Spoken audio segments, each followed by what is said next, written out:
If you're going to like take anything from this podcast, please listen to yourself, listen to your body. Like, you know yourself best. And I don't care what these doctors tell you. I don't care what these healthcare providers tell you. Like, you know when something is not right. Cute, but dumb. Cute, but stupid.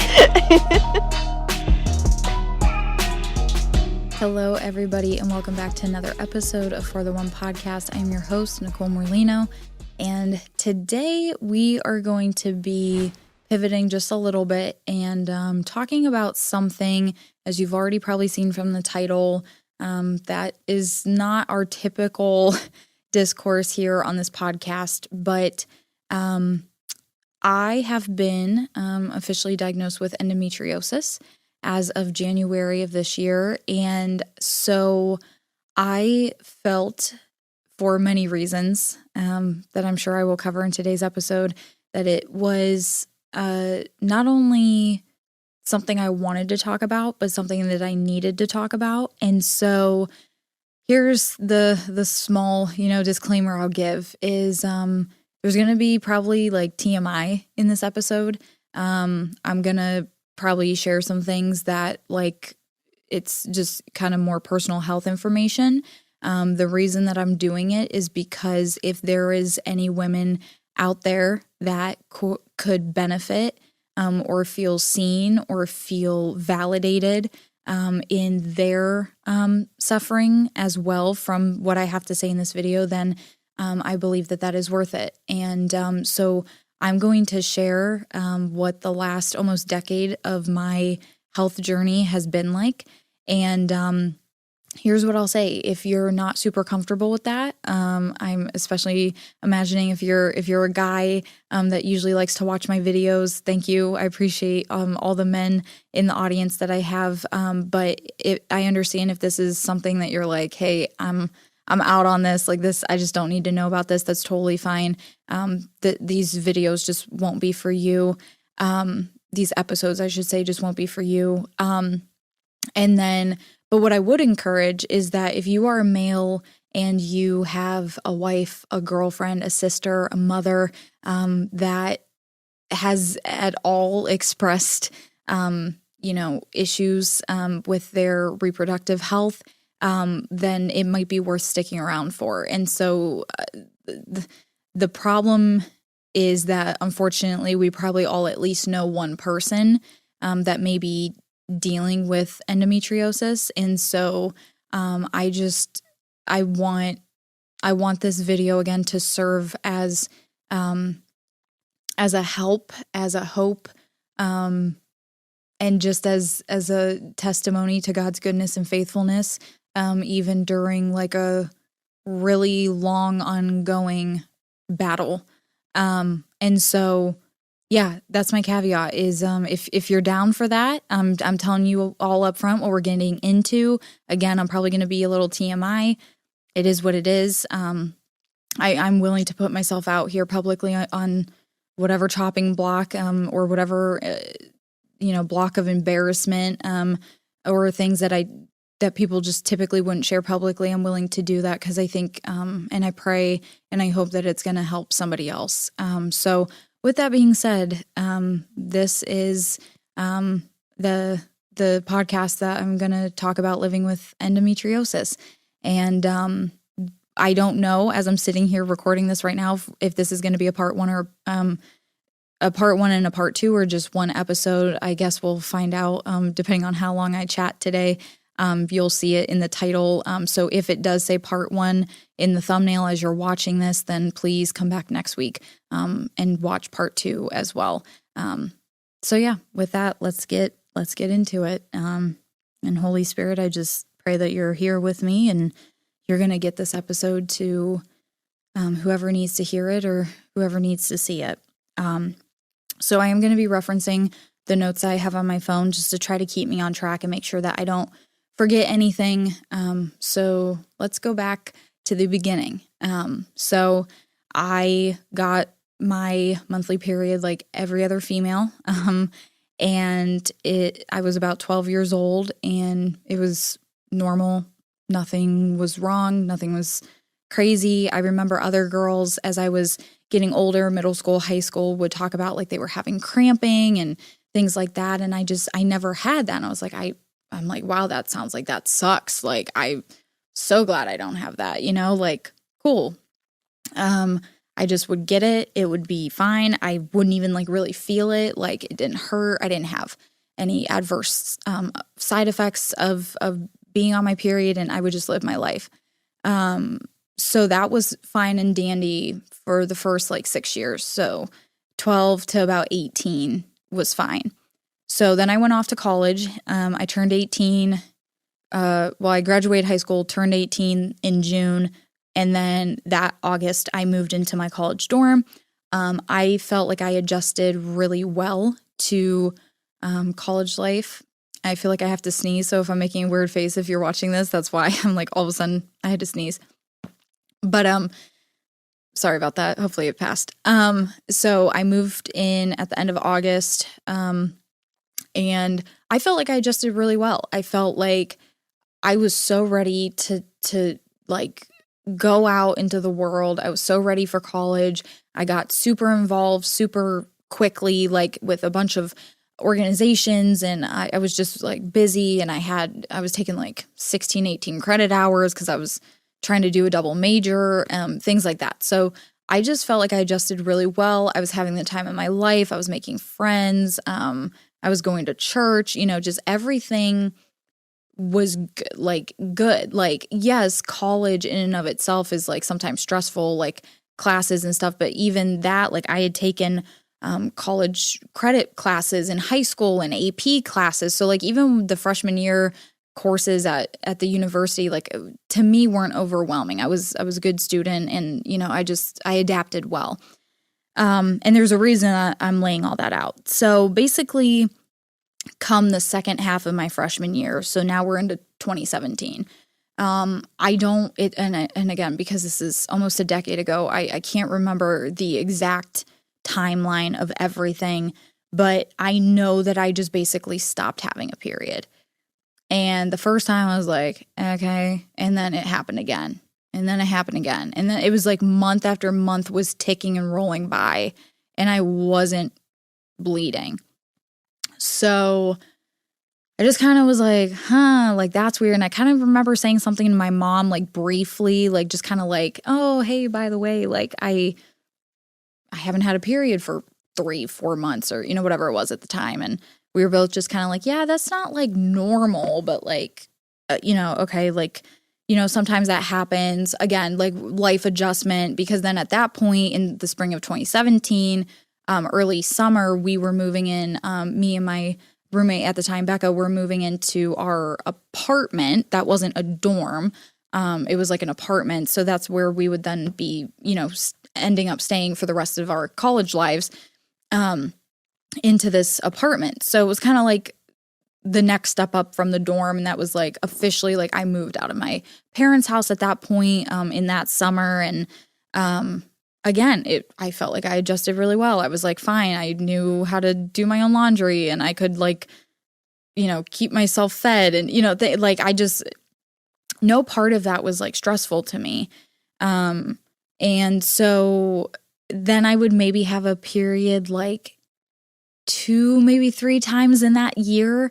And it just kind of like wasn't, I felt fine. And that was the thing, was like, I was kind of like at that age and stage in my life, I was kind of like, hey, this is like low key great. Like I'm not having a period. Like that's kind of nice. Cause like, I mean, girls, we never get excited when we have our period. Like it's never a fun time, even if you don't have like any severe symptoms or cramping. So I just kind of remember being like, oh, like I'm not having a period. Like, hey, that's kind of nice. Like I don't have to like worry about it. I don't have to like buy pads. I don't have to buy tampon. It's just kind of like, oh, like this is kind of nice. But then like coming into, I feel like it was 2018, I started to be like, yeah, it's like all fun and games, but like in the back of my head, I was just like, this is not how God like designed the woman's body to function. This is not how the woman's body should be functioning. So I'm just like, I'm made and I'm meant to have this, monthly cycle, and it's just not happening. And just something was like, okay, I need to actually start to try to address this, because like, sure, it's all like, oh, I haven't had a period. Like, it's kind of nice, but like in the grand scheme of things, I'm like, this isn't normal. So I remember that I did what every girl did. And this was the first time I had ever gone to an OBGYN. And that was my first time going, because I had no reason to go to one, not sexually active. Like, like why would I need to go? And so I went and I told her what was going on, and, they did the pap like smear and the pelvic exam and all that. And again, like, I think this is 2018. So this is about a year. I haven't really been having a period normally.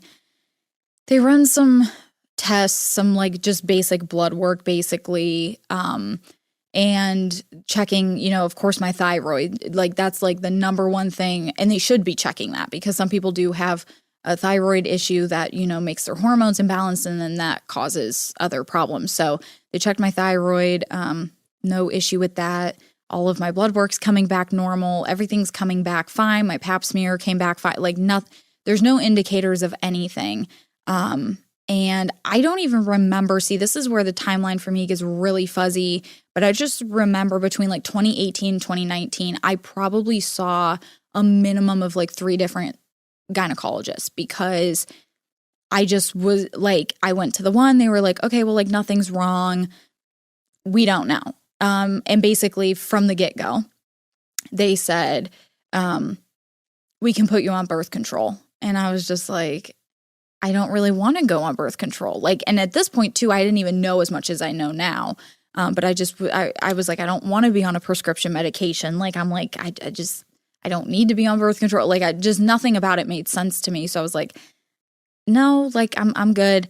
So then I went to another gynecologist, and keep in mind too, as we're switching in between years, our lovely American, health system and how the health insurance works, my health insurance was changing. My health insurance plan was changing. So like one year I could go to this hospital, but then come 2019, I had to go to a different hospital, a different care provider. So there was also a lot of that jumping and juggling back and forth happening as well.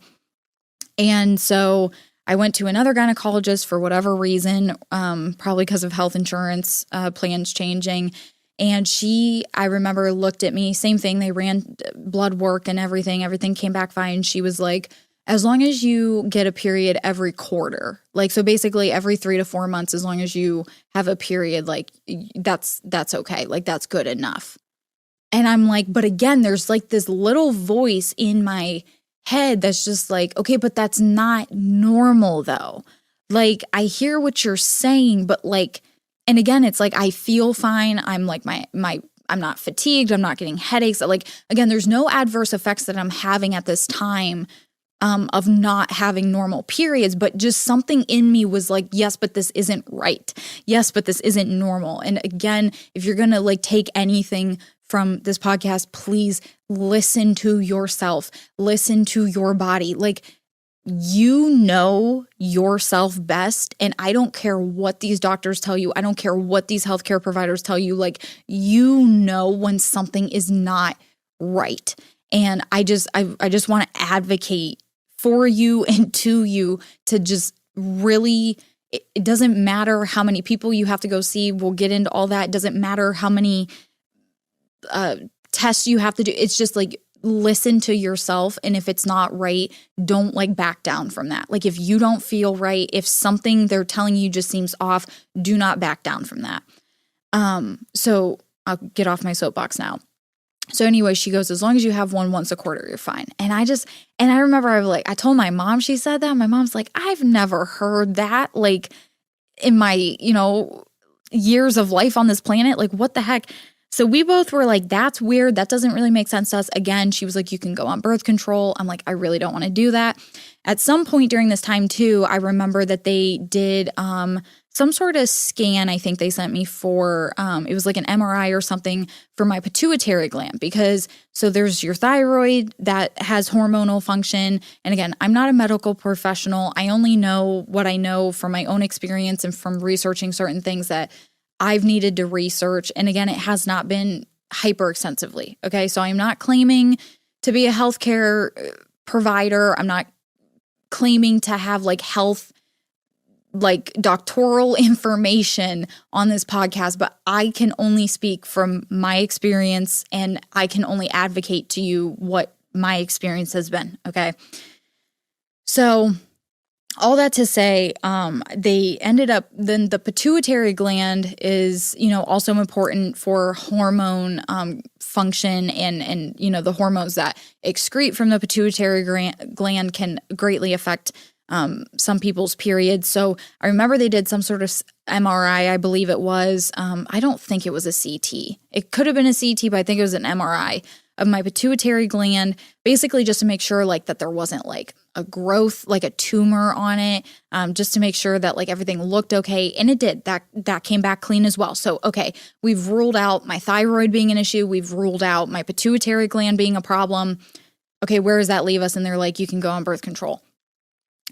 Well, by the third doctor again, I'm still not really having normal periods. Again, I'm like lucky if I'm bleeding like a couple times a year at this point. It's 2018. And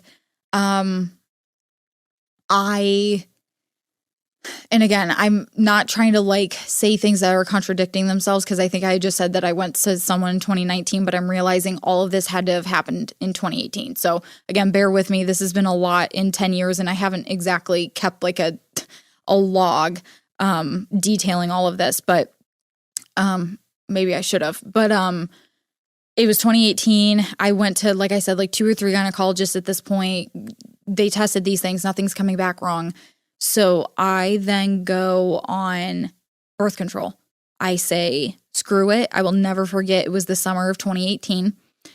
And I basically was just like, okay, like kind of like F it. Like you guys are telling me, like I've been to 3 of you now and you're saying the only thing we can do is birth control. The only answer is birth control. Like the only thing we can do is birth control. Which again, something in me was like, I don't think that that's an answer. I don't think that that's right. But I gave in, I caved, and I went on Sprintech. And I was on Sprintech for 9 days. And I will never forget, within those 9 days, there were 2 nights that I woke up out of a dead sleep. I'm talking like 4 or 5 o'clock in the morning, out of a dead sleep. And I was basically having like a seizure in my spine. And it was basically paralyzing me from the waist down. So I would wake up and my back, like I'm laying in bed and my back would be seizing and I couldn't feel, like I said, from my hips, like my legs, I couldn't really feel my legs. I couldn't really move. Like obviously I could, use my voice. And I remember the first night it happened, I think I like called for my roommate, Becca, at the time. And she came kind of like running in because I was just scared. Like I didn't know what was happening. I've never had anything like this before.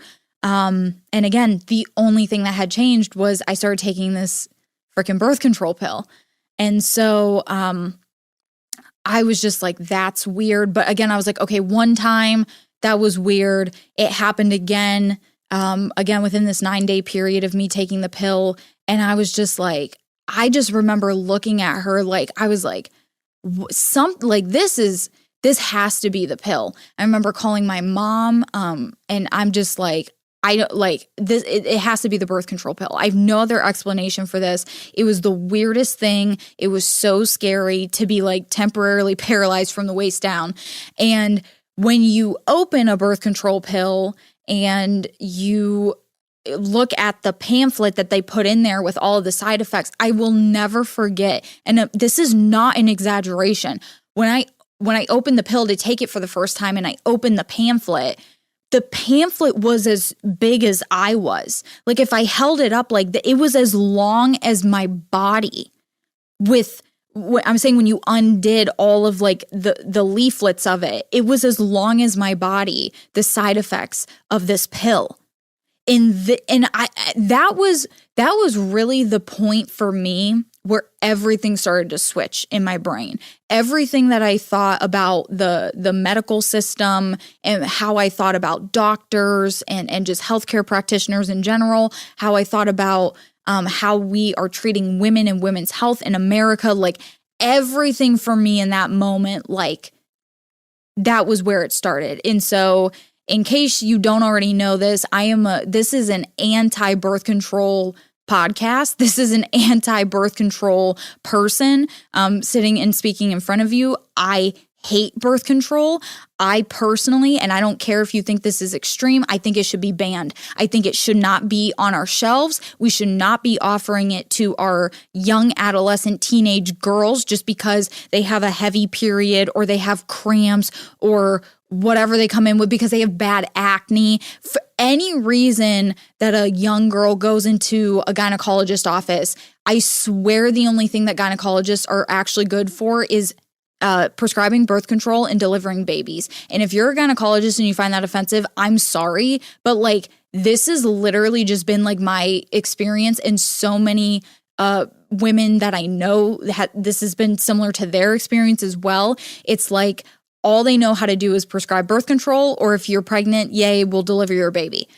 Other than that, it's like going to a gynecologist is utterly useless. And I'm going to keep getting more into that. I'm not just trying to make unsubstantiated emotional claims. Again, this is based off of like actual, almost a decade of my experience dealing with this. So to really solidify my stance on that, and on everything I just said, I remember it was day 9. I've had 2 of these like temporarily paralyzing seizures in my back. And I call the doctor's office and I tell them, hey, I've been taking this pill for 9 days. I am getting like these seizures in my back. My back is seizing up. I cannot like move from my waist down for like 40 minutes to an hour. Like I am temporarily paralyzed basically. And I just remember that the woman on the other end of the phone, no reaction to what I said. No, like, oh my gosh, really? I'm so sorry to hear. Are you okay? Like, do you need, like, nothing. It was just, you need to keep taking it. That was what I was met with on the other end of the phone. And again, I say, this was the moment, this whole week was the moment that my entire perspective of our healthcare shifted. And I really was like, oh, I'm really like in this by myself. Like that's what it really felt like in that moment. It was like, oh, I am literally alone in trying to fix this, because this person, in all the insanity that was, just told me to keep taking this pill that is making me temporarily paralyzed. Like, does anybody else hear how insane that sounds? I couldn't believe it. So I don't even remember what I said. If she's lucky that didn't happen like now, because I probably would have said some really not Christian things to her on the phone. But I just remember I hung up and I never took that pill again. I never took it again. I took myself off of it and I just was like, okay, so you're no help. And I'm kind of like on my own with this. And it was that was the feeling. And I took myself off. I was like, there's no way I'm taking another pill like this again. And what I will say is it took 3 months total for that pill that I took for 9 days to completely run its course in my system, because I will never forget that I was at my parents' house. It was right around the 3-month mark after I had taken my last dose of this pill later. And I don't care if you're watching this and you're like, that's not scientifically accurate. That's not scientifically possible. Listen, I'm just telling y'all what happened. And I'm just saying, like, I swear that pill was in my system for almost 3 months, because I was at my parents' house weeks later from taking the last pill that I took on that 9th day. And I had one more episode at my parents' house. Like my mom literally witnessed it, where I had this like seizure in my back like seized up, and I was like temporarily like from my waist down, like not really able to move. And I couldn't feel my legs. And that was the last time that's ever happened to me.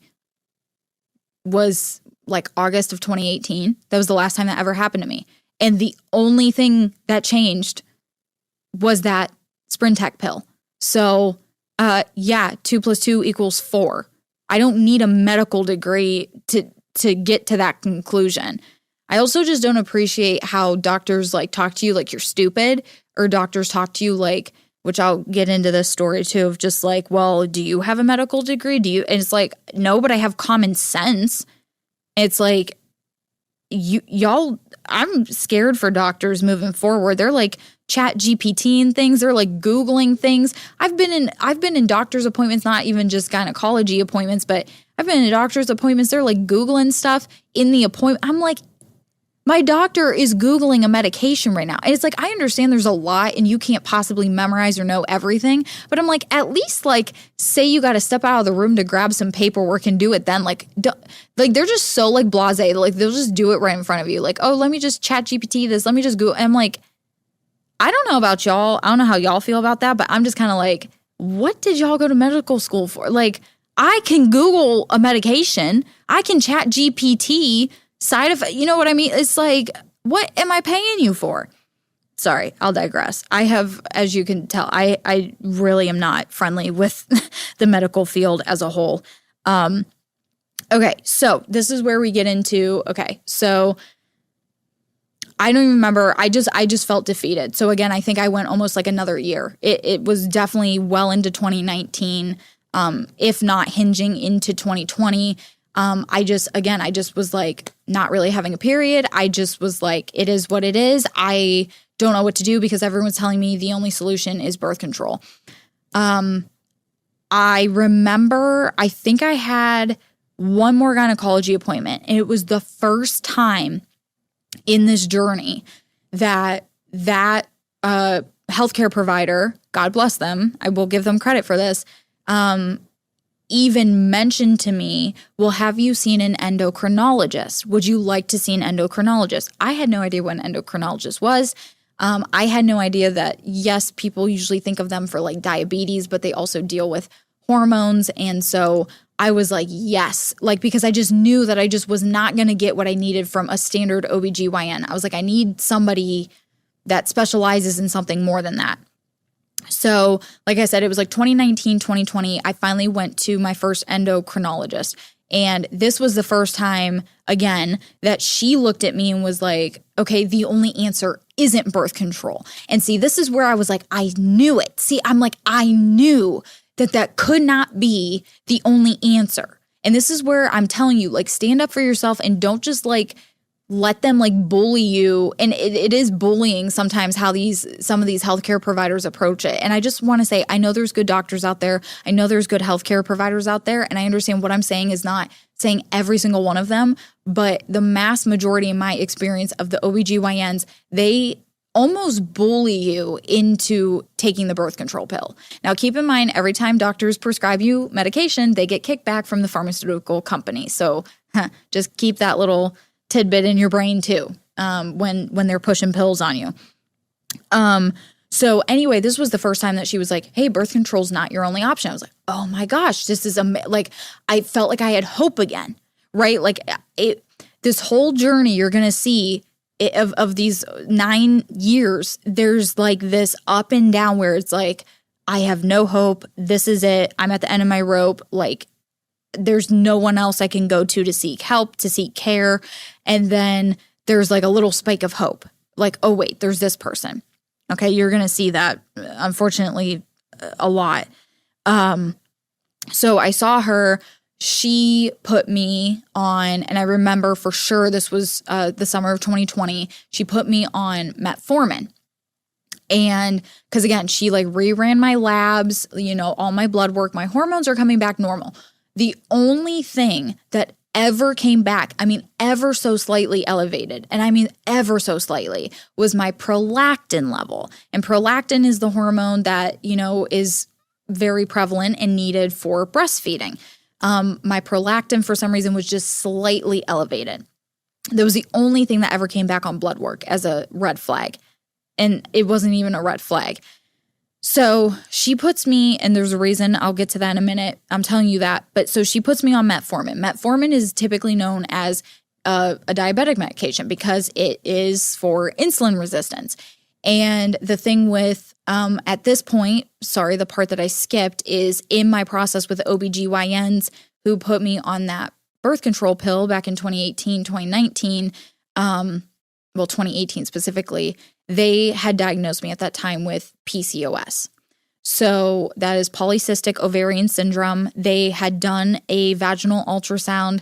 They had determined at this point that I had cysts on my ovaries, follicular cysts. They were like, yeah, this is consistent with PCOS. You have those. You're having like the irregular periods.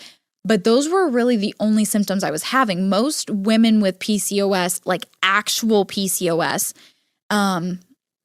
they also have like excessive hair growth, especially on their face. They might have like weight gain, things like that. And so I never fit, and there was a couple other symptoms that like, I just remembered like, they're like, we're diagnosing you with PCOS. So that was like what was on my chart from that point forward, like 2018 on, it was like, you have PCOS, you have PCOS, you have PCOS. And I'm just like, okay, I guess I have PCOS. But like, even when they first told me about it, and they would literally look at me and say, yeah, but you don't, like, you have PCOS, but you don't fit these symptoms. I just remember being like, I don't feel like that's like the right diagnosis. Like, I feel like I don't have PCOS then, if I only have like 2 out of however many symptoms. And so basically, I went to the endocrinologist, told her, and obviously she could see, been diagnosed with PCOS. So there's different kinds of PCOS. There's like, I believe in my research, there's 4 different kinds of PCOS. And the reason that there's 4 different kinds is because they're triggered by different root causes. So one of the first ones they check is an insulin resistance, because for a lot of women, that tends to be one of the factors and one of the causes of it. And so she puts me on metformin, and I'm on it for, I don't know, maybe like a month or 2 at this point. I'll never forget, I had a wedding to go to, August of 2020. I told my friend way after her wedding that this transpired there, but I was on this metformin pill, and I had been getting sick, like vomiting sick, every other week.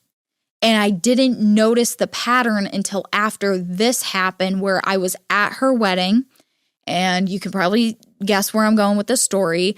I literally, and again, the metformin pill, I wasn't even taking that much. It was a very low milligram dosage because I had told the endocrinologist what happened to me on Sprint Tech. I told her like my body just doesn't seem to handle medication well. I don't want to be on a lot of anything. So we started on a very low dose. I was taking like maybe like 1 or half of one, like once a week. Like I wasn't even taking this medication every single day. But the day of my friend's wedding, I literally, like, I had maybe not even 1 full drink. Like, I was not drinking heavily. If I was, I would have just owned it. But I can tell everybody that was not what was going on. I, don't even think I finished the 1 drink that I had with me during dinner. I felt fine all day. I wasn't sick. But again, this is August 2020. This is, peak COVID. And I ended up throwing up at her wedding, and I unfortunately did not make it to the bathroom stall. It was one of the worst moments in my adult life. I was so I felt so bad. Because it's I know when I have to throw up, usually I can get to a bathroom, I can handle myself properly. And I never would want to do that. I felt terrible. And literally because I threw up and it was during COVID, and because I didn't make it in the toilet, the venue obviously found out immediately, and they had me escorted out by security because at that time they're like, oh, you had any inkling of illness, you have COVID, you're an exposure risk, you have to get out. Literally, I couldn't even say goodbye to anybody. I just had to leave. I was escorted out immediately. by security because I threw up because of a prescription at a wedding. Yeah. So that was that situation. Obviously, very embarrassed, very upset. I felt so terrible.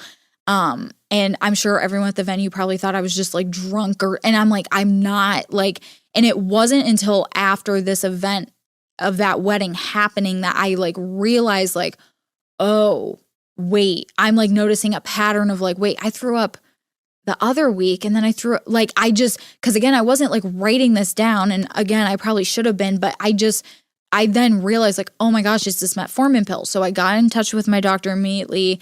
And I was like, hey, not only is this not doing anything for the last couple months, like with my period, like I'm still having missed periods, irregular periods. I was like, this is making me sick. So at that point, we basically concluded, okay, this isn't an insulin issue. The metformin's not working. Like, so that's not the cause of it. So the only thing that she really had left in her tool bag to do for me was she was like, the only other thing I can even like think of after looking at your labs is your prolactin is slightly elevated. And so she put me on, it was prescription, but it was a prolactin only. Like it wasn't like a bunch of hormones. It was just only like and I wish I could remember the name of it and I really can't. But it was a prolactin only like hormone.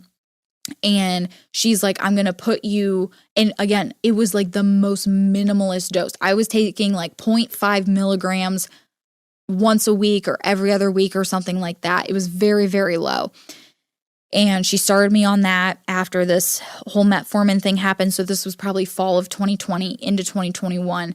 And that was the only thing that for the first time in almost 3 to 4 years actually gave me a regular period. I was having a period every month and I wasn't like just skipping it was the first time that like anything had actually like regulated my cycle. And I just remember being like, oh my gosh, this is great. This is fantastic. Like, thank the Lord. Like, okay, like if I have to do like, fine. Like, you know what I mean? I'm like, if I have to take this little tiny 0.5 milligram pill, I'll do it, whatever. And so I took that probably about a year, maybe a year and a half. Again, the timelines are a little fuzzy, but I would say about a year at least I was on that and it worked. And then I started getting double bleedings. So basically what started happening was then I was bleeding twice a month. And I just remember being like, oh my gosh. And this is the first time that had happened. So now I'm like, okay, we solved one problem, but now we just added another. Okay. So I remember going to her and I'm just like, and again, insurance was changing. Like I'm self-employed at this point. Cause again, this is post-college. I'm self-employed. I've been on my own insurance. So like I have to be paying for insurance every month. I'm trying to figure out like, how do I keep seeing this doctor? But then it's kind of like, I went to her and she was like, well, I don't really know. Like, it was kind of like that thing again of like, I don't really know what else to do. Like we tried the metformin, we tried the, she's like, there was really like no other answer. And so I remember like I had to renew my health insurance and at whatever year that was, probably around 2021. And I just was like, I'm not going to keep paying to keep her in my network because I just am like, I think like we've just reached a point where like it doesn't make sense. So then I didn't renew the prescription and I kind of maybe finished out like a couple doses and then I just stopped taking it. And then I was just kind of back to now it was like I wasn't necessarily not having a period for like months / like a year at a time, but now I was having very irregular periods. I was bleeding twice some months. It was like I never knew when it was coming. It was very sporadic. I never knew when it was going to come, how long it was going to be. It just was like, I just remember it was just all over the place and there was no like planning for it. There was no planning. So then that brings me, again, I think I struggled for like a year and a half. Again, this was another low point in my journey where I just remember kind of being like, okay, like I just don't know what to do. I'm like, I tried this doctor, and I'm like, okay, this isn't working. I tried this medication, nothing's working. And I just kind of was like, okay, I don't know. Like, I guess this is just my reality. This is just my life. Like, I just got to like deal with it, I guess. So then come 2023, I think it was, I started, I've kind of found more out from talking to some people about functional medicine was becoming a thing. And I found out about this functional medicine doctor that a lot of my friends had gone to, not for period issues so much as gut health, but they were like, he's really great. And I was like, okay. So I went to him, very nice guy. I liked, working with him a lot. And so I started a functional medicine journey where we did the $400, it's called a Dutch test. So this is like much more extensive than any just very limited hormone panel that they will give you. When I like went to the OBGYNs back in 2018, they just give you like a blood test and then it's like some of your hormones. This $400, it's called a Dutch test, is much more extensive when looking at your hormones and looking at the inner workings of your hormones. It's looking at like, are you storing hormones? Are you like, it's like looking at things on like a very micro scale that the normal blood work at these places just isn't going to do. And so I'm like, you know what? It's my health. I'm sick of like dealing with this. Again, I'm like, my body's still not functioning normally. So I'm like, I'm going to invest in myself. I'm going to put the money in. Did that like with him. We kind of came up with some supplements that I should be taking. And again, I loved his approach was like, hey, I don't want you to be on these forever. And so, I would do the supplements. And again, at this point, I'm not really like feeling like bad. I'm not really having like major like issues. Again, I'm not experiencing like bad cramping. It's just the irregularity and it's just like the double bleedings a month. It's just like, there were some months I felt like I was like, am I bleeding like every day of the month? Like it just literally felt like once one stopped, the other one started. And then the next one, it just felt like I had like no days off from like, I was just bleeding for weeks at a time. And so coupled with this small like side tangent, but there's an important reason why I'm saying this. Coupled with this, I start really experiencing right around, I would say 2022, like this urgency of urination. Like every time I have to go to the bathroom, it's like, you have to go and you have to go now. And I'm like 23, 24 years old. I have had no children. There's no reason why like I should not be able to like reasonably like hold, my bladder to wait to go to the bathroom. But it was like, this urgency problem started. And I remember I said something to my mom. She's like, yeah, you're too young for that. Like you haven't had any kids. That's not normal. And I'm like, I don't know what's going, like, it was just like, it's just been one of those annoying things again in the background where it's like a very, in the grand scheme of things, like small symptom, but it's just like one of those things. And I remember saying it to like one of the doctors, maybe it was my endocrinologist right before I stopped seeing her. And like, she didn't really have an answer for me. Like, it's like, nobody ever knew like what to say. Like, I was just like, hey, I'm like 23 years old and like, I can like barely like not like pee my pants. And it's just like, that's not normal. Like, there's no reason for that to be happening. So I'll come back to that later in the story, but I just want to mention like, that is also like again, it's like a small, subtle thing that was also happening at the same time. And so anyway, in doing this functional medicine, he puts me on these supplements. We talked about like I eat pretty clean already. I had already been eating pretty clean. He's like, yeah, like really, unless you just try to be more intentional about adding like a couple of these foods in your diet, there's really nothing diet-wise we need to change. I was still like pretty active at that point. I was like, I forget what I was doing. I was doing some sort of something. And he's like, your fitness is fine. Like, again, I'm not overweight. Like there wasn't really anything glaring that he was like, oh yeah, like we need to fix this. I mean, there were definitely things. So one of the biggest things that came back from that Dutch test is he was like, he's like, I can tell you were under a high period of, or a high amount of stress for a long period of time. And I was like, that is correct. He's like, your cortisol's through the roof and your adrenal glands are shy. That's literally how he said it to me. So I was like, okay, cool. And so I was like, okay, so that's not good. And then the other biggest thing that came back from that Dutch test is that my estrogen on the normal blood work comes back normal because it is. But he was like, and he's like, your estrogen level is technically normal, but he goes, what's interesting is your liver is not detoxing estrogen. So your body's like storing it, which is interesting because on the typical blood work from like the, OBGYNs, they are, basically like saying that the blood work's coming back as, hey, your estrogen's normal levels, but now with this Dutch test, again, because it goes like 5 steps deeper than the surface, it's like, yes, technically your levels are normal of what your body's producing, but you're storing estrogen, you're not releasing it. So these to me immediately were 2 like very big red flags, and into the functional medicine doctor as well. Like we weren't glossing over that. But I'm just like, I think like that's probably like not helping my situation. And obviously he agreed. And basically what we did then was, he puts me on some supplements. I do those for a while. He's like, okay, like we'll retest like some of your blood, like not the full Dutch test again, obviously, because that's $400 every time you do it. But rerun some blood work. He took me off some supplements, put me on some different ones.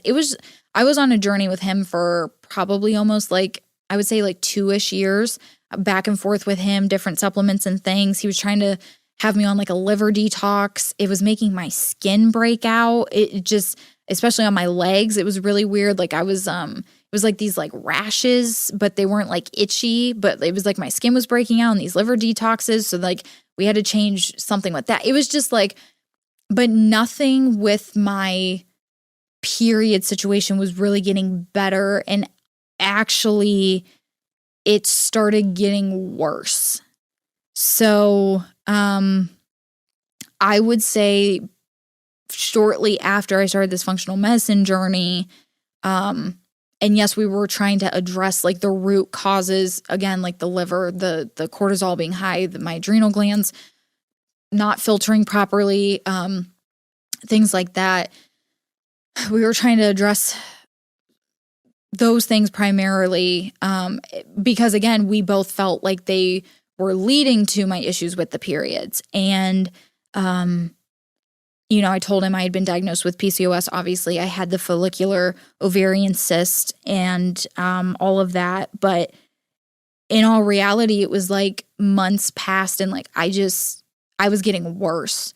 So now for the first time, probably starting in 2024, I was actually starting to get like pretty bad cramping.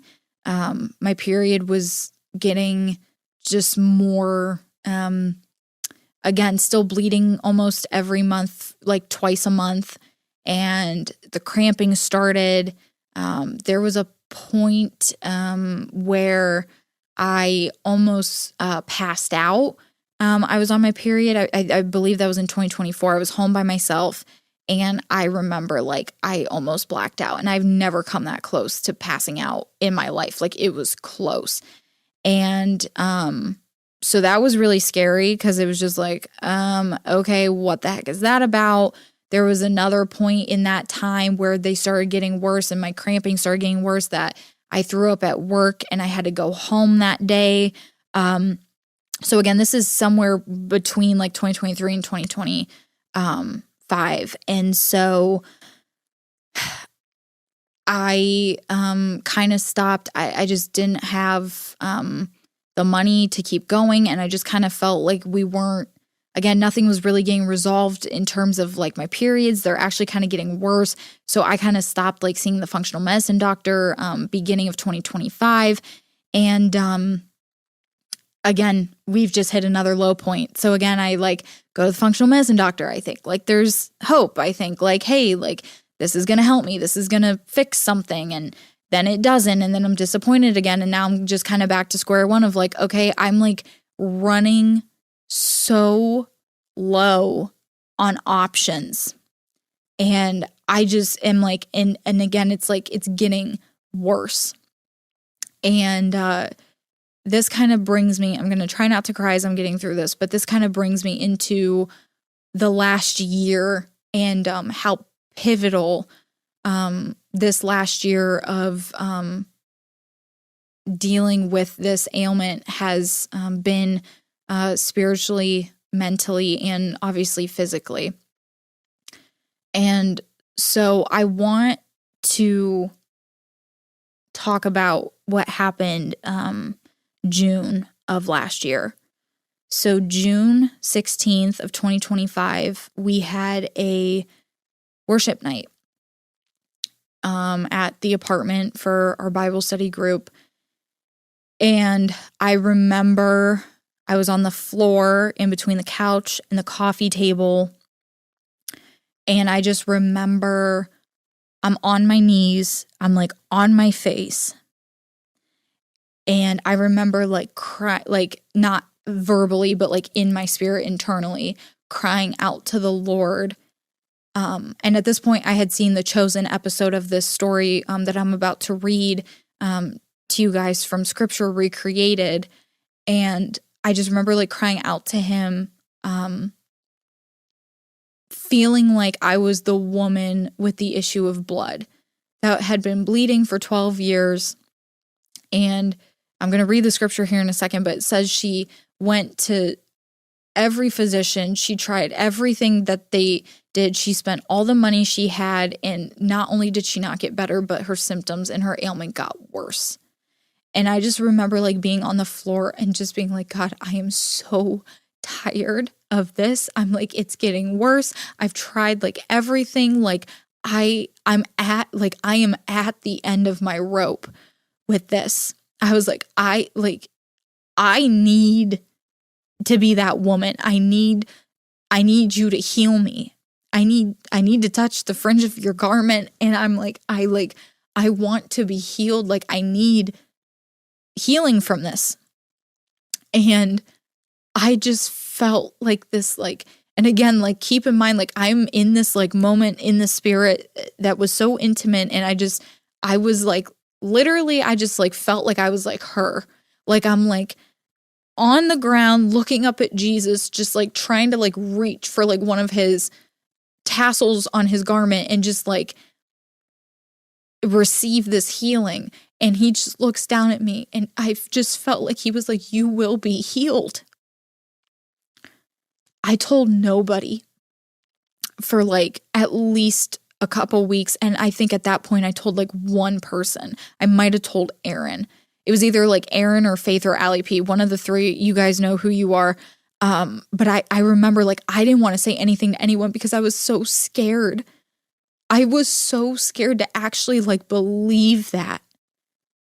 I was so scared to like actually trust that that was the Lord and like what he said was going to come to pass. And see, I said I was going to try not to cry. And I was so scared to like say it out loud to too many people because I'm like, there's this doubt in the back of my mind that's like, yeah, but what if he doesn't? Yeah, but like, what if you are? And like, at that point, I'm just like, Lord, how? You know, right? Like in the natural, I'm just like, how? Because I'm like, if literally, unless you like take this away, like I have no doctors, I have no how. And again, I like had given up all hope on doctors anyway. So I'm just like, you know, I don't know. I'm like, and again, at this point too, you have to keep in mind, I have PCOS. I've been diagnosed with PCOS. That's what I know to have. And that's like the thing that I'm, you know, trying to battle is PCOS. And I want to go back for a moment because I do want to say that in January of last year was one of the last times I had done like blood work or any type of testing with the functional medicine doctor. And I got the results back end of January of 2025. And I forget what the test even was. I could go back and look, but it doesn't really matter. And I had, it was like, it had come back and it like wasn't looking good. Like what it was just like, hey, like this isn't getting better. This isn't improving. And you have to keep in mind that since they diagnosed me with PCOS, as they do many women, in 2018, they basically looked at me and they're like, this could be cause for infertility. Like, we don't know, but you might really struggle getting pregnant. So as a woman, who desires to be a wife and was still wrestling at the time a lot with if I wanted to be a mom or like what I thought that would look like, that's like never pleasant to hear. And a lot of women have to like come face to face with that. And again, at a pretty young age, I was like 20 when they told me that. And you're like, okay, I'm just trying to like get through school. And like, I don't even have like a serious boyfriend, it's like, I'm just trying to like do one thing at a time. But then in the back of your mind, you're already like having to come to like terms of like, okay, what if, like what if I am 28 years old and I want a baby and like you're telling me all the way at 20 years old, like that might not happen. And so this is very real for like a lot of, and again, this is why I'm making this video, because I'm going to give scripture to back this, but this isn't just about me. I don't think this was ever meant to be just about me. And I just want, if you're listening to this and you're a woman who's been told that you may struggle with infertility or have a higher risk of infertility because of issues like this, I'm right here with you. Like, please, like, I'm right here with you. The Lord is right here with you. And so if you guys haven't noticed yet, I have this picture frame. I'm going to get back to the story in a minute. There's a reason I'm pivoting. I have this picture frame, and I had posted it when I got the first artwork before, and this is from Salt and Gold Collection. I know I just shouted her out a couple episodes ago on the podcast. She's an Australian digital artist, and she makes beautiful pieces like this. And I had this in my room last January, but it was the PCOS caricature. So the colors are different depending on the disease, and the disease is written underneath the ribbon here in the bottom right corner. But I had the PCOS one, and I got this test result back from the doctor, and it wasn't good. And it just like my situation was not getting better. And I remember clutching this.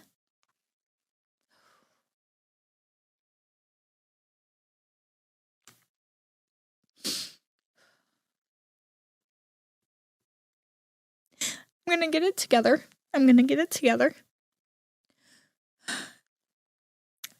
I clutched this picture frame. I just remember being so, again, just angry about the situation and just irritated. And there was other things going on with like people I knew in my life who were struggling with, again, like similar PCOS things, or like infertility was happening to some of my friends. And I just remember being so angry and fed up. And I had just read Lisa Bevere's The Fight for Female book. And I remember just like clutching this to my chest and just like in this moment with the Lord, I was just like so grieved and so angry at the attack on women and their wombs that have been happening, especially recently. It's like all this crap in our food and our environment and our beauty products and our hair products and like all this stuff that they're like, oh yeah, those are known hormone disruptors. Those are known endocrine disruptors. And it's like, then why are you giving it to us? It's just like, they're literally, I don't care if I sound like a conspiracy theorist, like they're literally poisoning us. And they're literally like making it harder and harder for our wombs and our bodies to create and sustain life. And I just remember being so grieved and so angry, and I'm clutching this picture frame to my chest, and the Lord gives me one of the most beautiful visions I've ever had.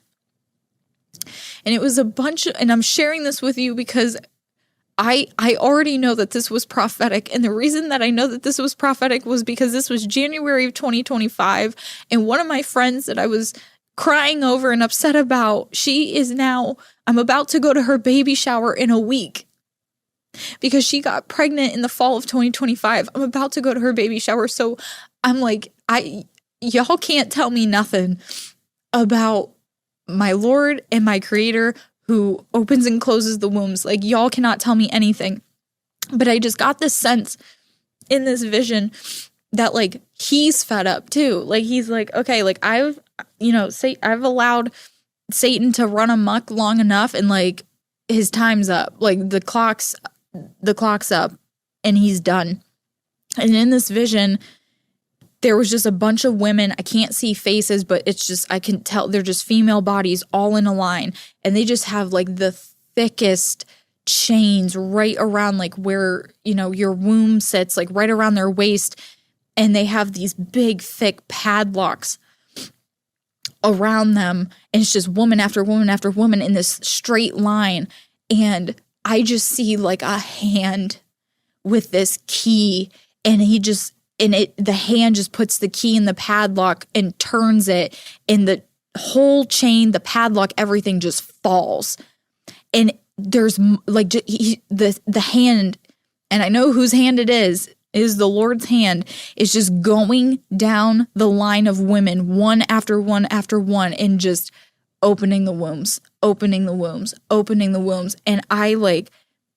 I don't know who needs to hear that. I don't know who else that is for, because I don't think that's just for me. I don't just think that was for my friend. Like, I believe and I declare that is a prophetic vision. I got to stand on that, because I've already seen it once in my inmost circle, and I, like, am praying and believing that the Lord is doing that for other women that, like, I don't even know and I may never even meet. And I just remember, like, my morning just turned to, like, elation and joy, and, like, I was weeping. That was one of the only times that I can remember weeping tears of joy. Like, it was like a guttural cry, but it was, like, in just gladness and in praise. It was one of the most beautiful, like I said, visions I think I've ever gotten from the Lord, and I thank the Holy Spirit for that moment. But the reason I bring this up is because, and I don't know if she's ever going to see this, but Salt and Light, or Salt and Gold, sorry, not Salt and Light. That's a different brand, but Salt and Gold collection, if she ever sees this, I now have switched this out with the endometriosis one. I just did that this week in light of my diagnosis. I ordered it. It was one of the first things I did when I got diagnosed, was I ordered, the new photo. But this has been, like, anchoring me. And in times when I have been the most depressed and the most hopeless, I will look over at it in my room and be reminded that the Lord is carrying me through it. And he's going to carry me through it. And so I just wanted to share this with you guys. If you're going through something like this, I don't know, a visual reminder for me like this is huge.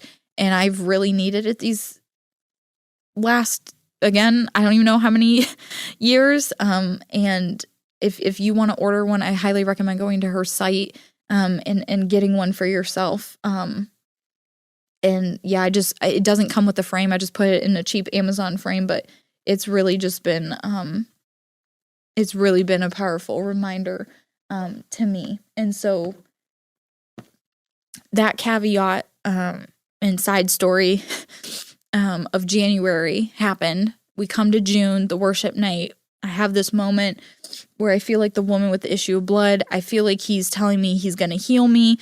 And I'm just like, what do you mean you're going to heal me? Like, I don't know how you're going to do that unless you do it. Like, I don't think it's happening, Lord. I don't think it's happening. I just want to read you, just for context, because again, we always got to focus on biblical literacy here too. I want to make sure I'm giving scripture to this stuff as well. So this is Mark chapter 5, verses 21. I'm going to read 21 through 34. Okay. Sorry, I'm just trying to get myself together because I made myself cry. So it says, after Jesus returned from across the lake, a huge crowd of people quickly gathered around him on the shoreline, and then a man saw that it was Jesus. So he pushed through the crowd and threw himself at his feet. His name was Jairus, a Jewish official who was in charge of the synagogue. He pleaded with Jesus, saying over and over, "Please come with me. My little daughter is at the point of death, and she's only 12 years old. Come and lay your hands on her and heal her, and she will live." Immediately Jesus went with him, and the huge crowd followed, pressing in on him from all sides. Now, in the crowd that day was a woman who had suffered horribly from continual bleeding for 12 years. She had endured a great deal under the care of various doctors, yet in spite of spending all she had on their treatments, she was getting worse instead of better.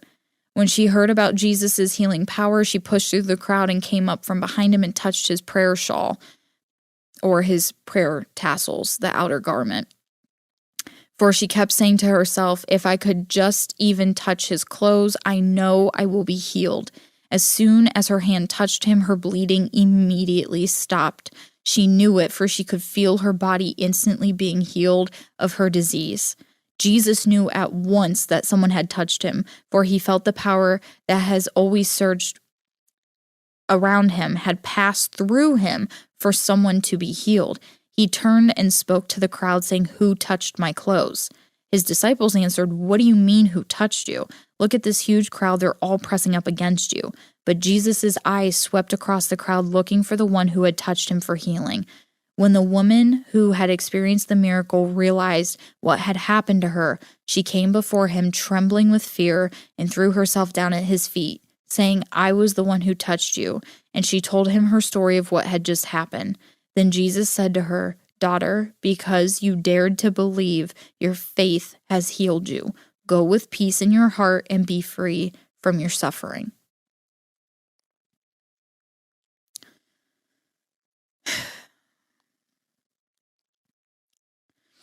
And I didn't come up with this. I had just actually heard this on somebody else's podcast clip. And I would credit them if I could remember who it was. But this is actually like really kind of beautiful, because there's this prophecy in the book of Malachi. Let me see. I gotta get there. I thought I put it in here so I could read it, and then I didn't. So there's this prophecy in Malachi. It's Malachi 4, verse 2. And it says, "But for you who stand in awe at the sound of my name, a new dawn is coming. For the Son of Righteousness will rise with healing radiating from its wings, and you will be free and leap for joy like calves released from the stall." That sentence right there that says healing radiating from its wings, that is actually translated in the Hebrew to also kind of include the connotation of the corners or the tassels of his garment. And so basically what this podcaster had said was this woman with the issue of blood maybe knew the scriptures of the Old Testament, had maybe heard Malachi 4, verse 2.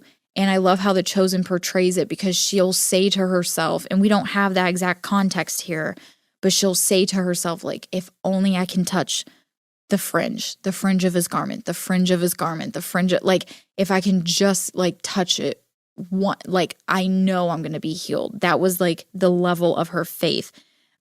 She knew, like, again, the fringe or the hem or the border of Jesus's cloak, by touching that she would be fully healed. And that also was fulfilling the prophetic expectation of the healing power in his wings given in Malachi 4, verse 2.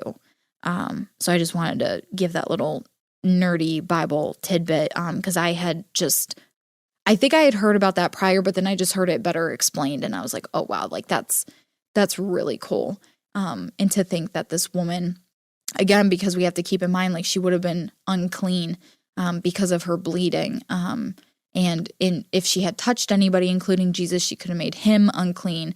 And they addressed that in The Chosen as well, which was, again, just very smart of them. She literally, one of the first things she says to them is, I only touch the fringe of your garment, like, you're not unclean. It is crazy because of the law that you see in Leviticus, is that was her primary concern. Or at least, again, this is how they're portraying it in The Chosen, but like, that would have been a very real thing where, like, she was more concerned in that moment about not making Jesus unclean, then like almost in tandem with the priority that she had for her own healing. She had to prioritize her own healing, but she also had to prioritize not making anybody else, specifically Jesus, unclean in touching him.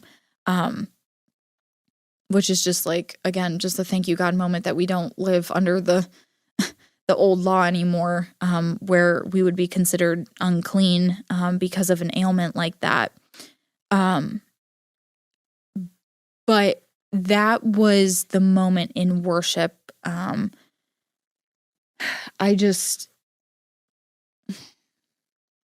was just the moment in worship I had in June. And so I just kind of was like, I didn't know what to do with that. Like I said, I really didn't say anything to anyone. If I did, it was like one person. And I just kind of sat with it because I didn't know what to do.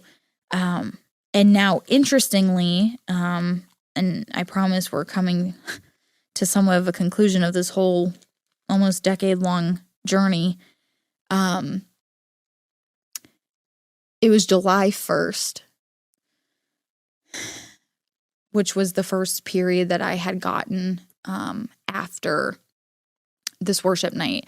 And I will say, starting in May, it was the first time. So May was the first time of 2025 that I didn't have a double bleeding that month. And I was so excited. I was like, oh my gosh, wait, like, am I actually just going to have a period? And like, I was getting a period every month, and it had started to just regulate out, where it's like, it was at the same time every month. I knew when it was coming. I was like, oh my gosh, like this is crazy, because I've not known this life. I've never known. I could never schedule. I could never plan, like nothing. So I was like, oh my gosh, this is amazing. It's happening at the same time every month. I'm not having, 2 bleedings back to back. And May was the first time that happened. It happened again in June. I was like, oh my gosh, I'm like, this is okay. Maybe we're headed in the right direction. And July 1st hits, get my period. And it was the most excruciating pain I've ever been in. I will never forget. Thank God I was home. Thank God I didn't have like something going on that I like had to be at or work scheduled or anything. And I was on the couch, and it was probably about 45 minutes of me writhing in pain. My entire body is shaking. I'm having like the worst abdominal, lower pelvic, back, pelvic, abdominal area. Like the entire circumference of my abdomen is just, excruciating. And the only way I know how to describe this, and the reason that I'm sharing this again, is because if something like this happens to you and you're like, this is utterly insane, I can't even believe the words coming out of my mouth, let me say it for you. It felt like I was giving birth. I was literally having contractions as if I was pregnant, as if I was giving birth. There's no baby. I'm not pregnant. There's no baby to be had. But my body was going into full-blown contractions. And I even in this time span experienced what I can only imagine was, and I'm not saying it was the full thing, but the beginning of the ring of fire that women describe feeling in their cervix when they are in labor and when they are giving birth. And this was July 1st. This is 2 weeks after I just had this moment in worship where I felt like the Lord was like, you're going to be healed. And this happens. I could not stand up straight for 3 days following this. My entire abdomen felt like someone had pumped me full of air.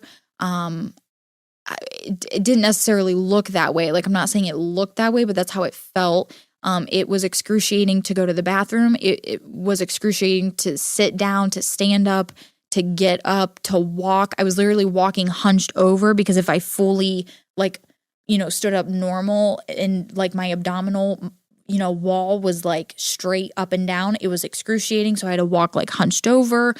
The worst I've ever experienced.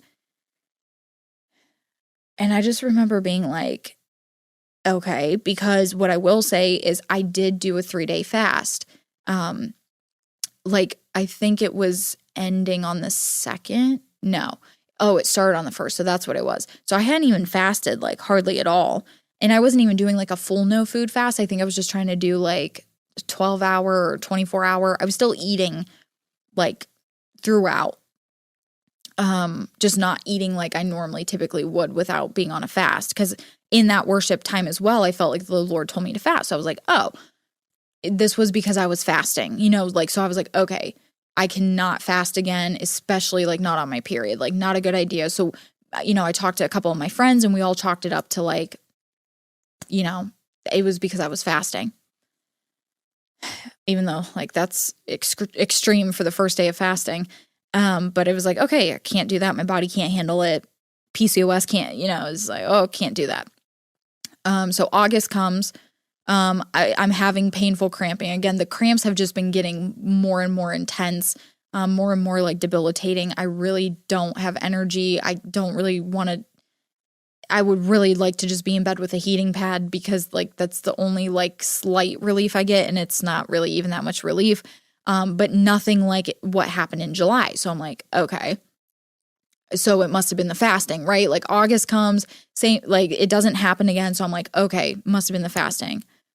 September 1st rolls around.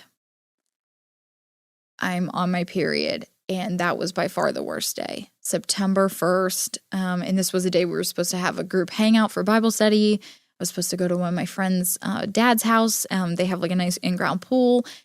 I did not go anywhere. I was so sick.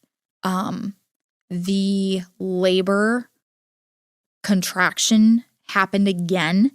Ring of Fire happened again, and this time it was even like a little bit longer. I just remember like, oh, God bless Aaron, like he was like sitting there with me. I just remember like I am just grabbing onto his arm and just like I'm just like writhing in pain. It hurts to roll over. It hurts to get up. It hurts to go to the bathroom. Like I can't stand up straight. Like again, it probably lasted about an hour that time. Just intense pain.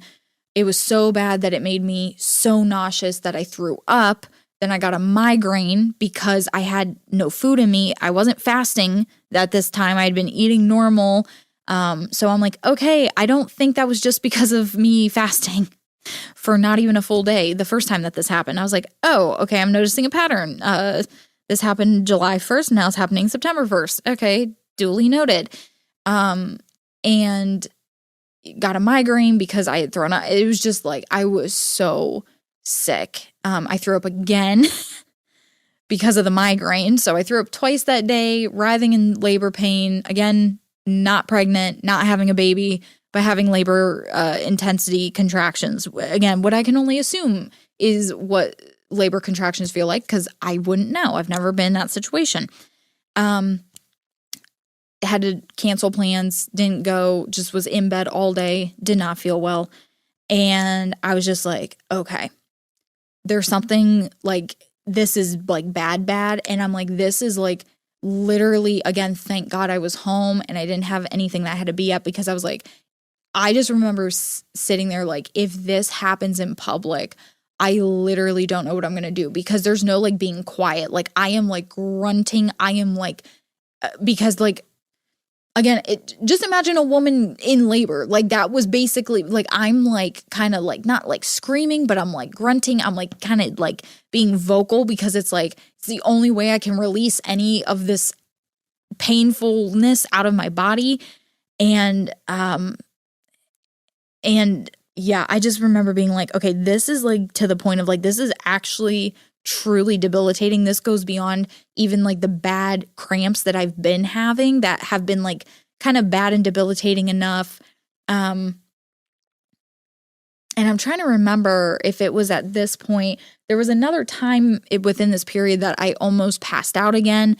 I was like very close to passing out and I'm just like, what is going? So I'm like, I'm throwing up because the cramps are so bad. I'm having basically labor contractions. I'm almost passing out multiple times. I'm like this is beyond.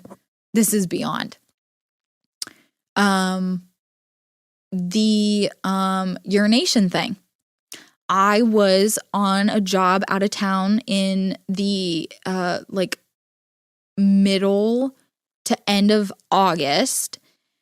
Actually, now that I'm thinking about this all is making so much sense. And back to the urination thing, I was on this job. I was literally shooting this event for a company, and I was not home. So we were like staying at a hotel, but we had like, this was the one event, of course, that we had to go out of the hotel and like go to this like other location where they were having this like kind of like mixer, you know, like happy hour type thing. And I was shooting, and I remember like I got in a conversation with somebody, and again, everyone there was very nice. They just wanted to like talk, you know, even though, you know, it's like I'm like working for the event, they still just like want to say hi and like learn about like where you're from and things like that. And very nice, but I got kind of, I wouldn't typically say this because I was enjoying the conversation, but I kind of got trapped in this conversation, and I'm standing and I'm realizing like I have to go to the bathroom, and I'm like, okay, but like you can wait, like whatever. So I didn't end up making it. I literally, and again, I don't care. Somebody like this needs to help somebody and hopefully set somebody else free from embarrassment if you've experienced something like this. Yeah. I was, 27 years old, and I literally peed my pants at a work event, and that wasn't the first time. I had peed, a little bit at a different work event. Or at a different job back again when I was only like 23, 22 years old. I remember I didn't even feel like I had to go to the bathroom. I literally like squatted down to pick up like this plant to like take it to set, and I like pee just like came out. Like my entire pelvic floor is just like, it's like I've had like 6 kids. It's just like there's no I got nothing going for me right now down there. And so I'm just like, and again, this just happened in, like I said, August of last year. And obviously, thank God, I was wearing dark enough jeans, and it was dark enough in the facility. And we walked back to the hotel, and it was nighttime, and I was able to go straight to my room and like deal with it. Like that was my only saving grace. I had dark denim on. Again, it was dark inside like the venue because I was just kind of like the mood, the vibe. But like I was in the bathroom just almost in tears, like because again, I'm supposed to be shooting this event. I'm like trying to clean myself up. I'm like trying to figure out like what it was. Nobody should have to like deal with that at the age that I'm at. Like in all honesty, like I understand women who've had a lot of children. Sometimes that happens. I understand women who are older. Again, usually they've had a lot of children. That happened. Somebody in their like early mid 20s should not be having to deal with that. And so that happened in August. Then again, this really bad period happened in September. I just was like, that's it. Like I am literally at the end of my rope. I don't want to say I put what I felt that time in worship was on the back burner, but again, in my mind, I'm like, okay, things just got so much worse. So like, I don't even know if that's true, God. Like you told me I was going to be healed. I don't even know if that's true because things just got like bad. And I was like, I'm making an appointment. I got to go see somebody, whatever. Cute, but dumb. Cute, but stupid.